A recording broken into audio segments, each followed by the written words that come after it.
catch me howling at the moon.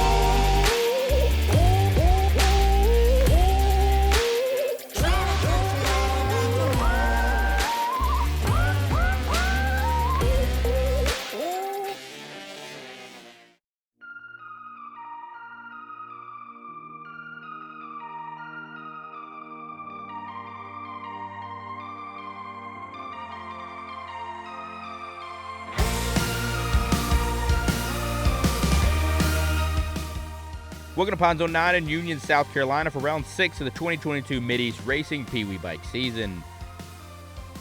The track this morning is dry and dusty. Most of the loose soil has been tamped down from the quads on the previous day, but some areas are still slick from the silt.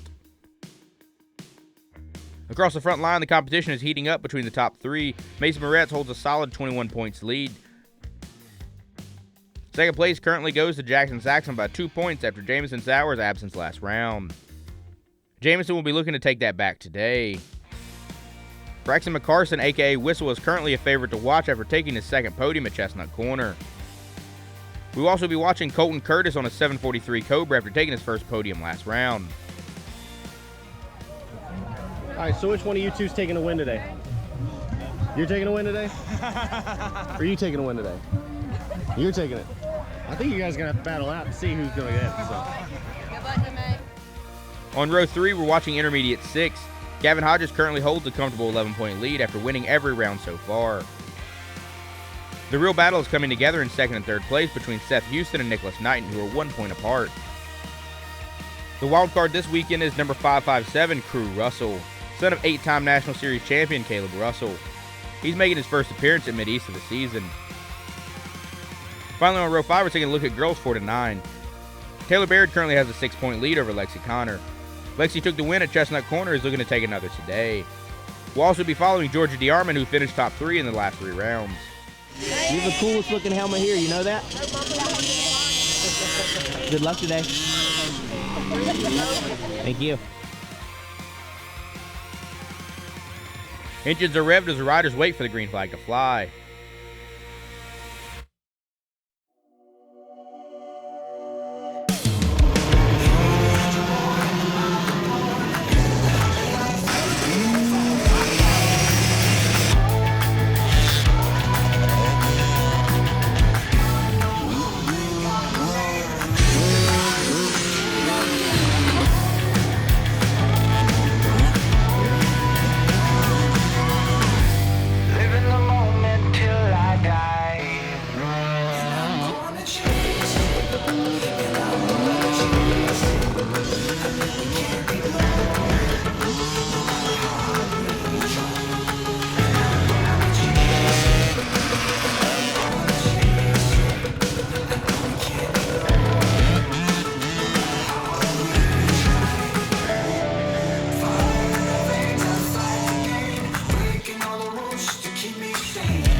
As Super 8 to 9 takes off, the battle for the first turn is between Jameson Sowers, Mason Moretz, and Brody Kincaid.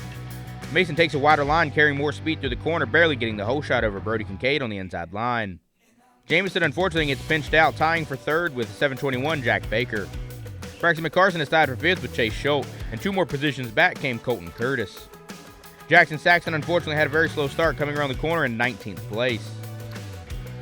Through the first lap, Jameson Sowers ran a stellar lap time at under 5 minutes.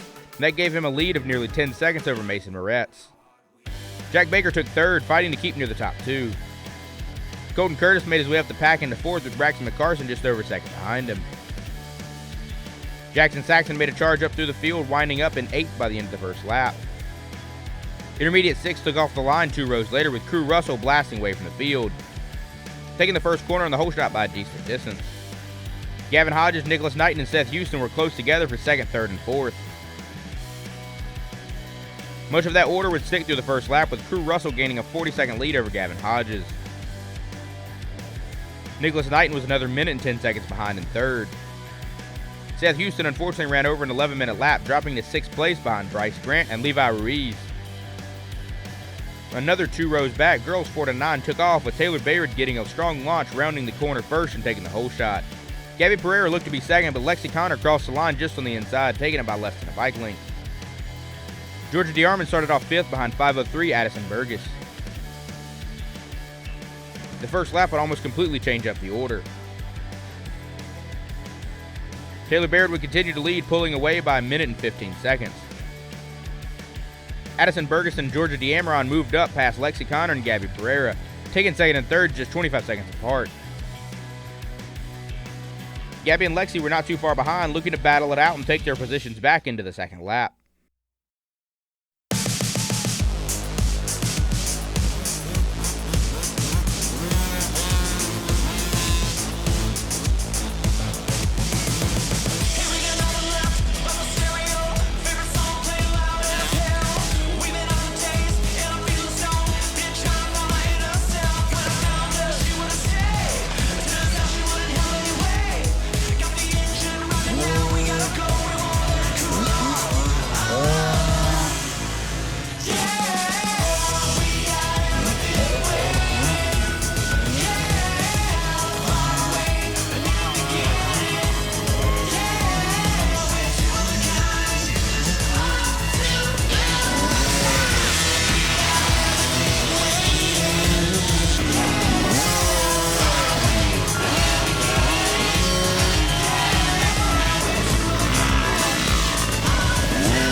Through the middle laps of the race, Jameson Sowers continued to dominate the field, setting the fastest lap time on lap 3 at 4 minutes and 45 seconds.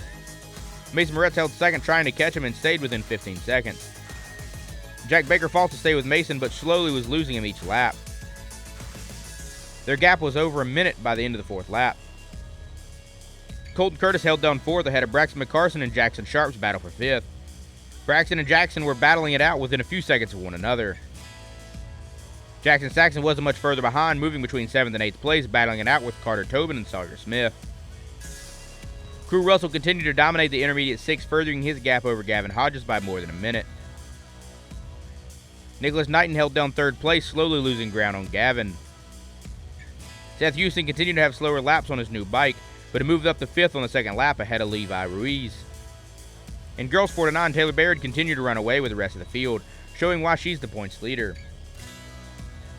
Held down 2nd place, but fell to nearly 3 minutes behind Taylor by the end of the 3rd lap.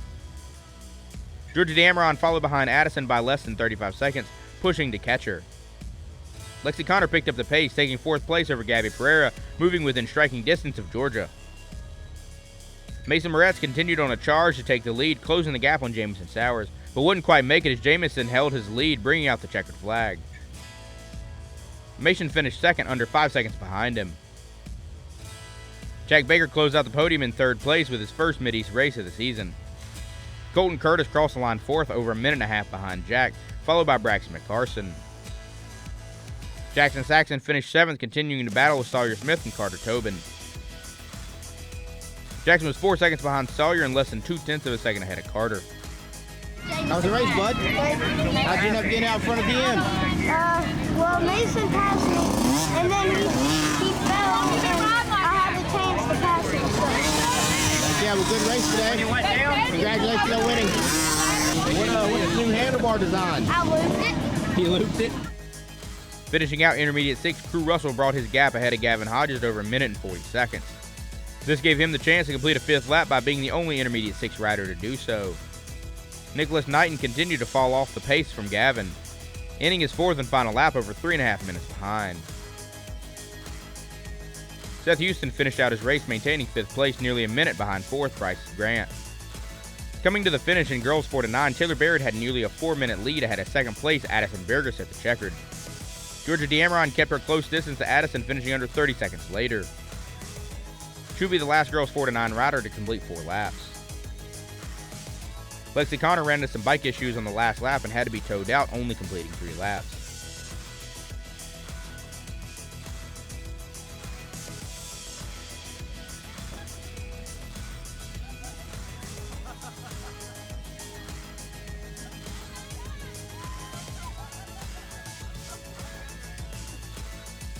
Next up is the hilly, rooty terrain at Catfish Pond in Martinsville, Virginia. Will Jameson Sowers get another win, or Mason Moretz hold his points lead? And who's going to catch the biggest fish in the fishing tournament? Don't forget your rods. And as always, if there's any riders or rows you think we should cover, please feel free to let us know down in the comment section below. We'll see you next time. Thank you for watching.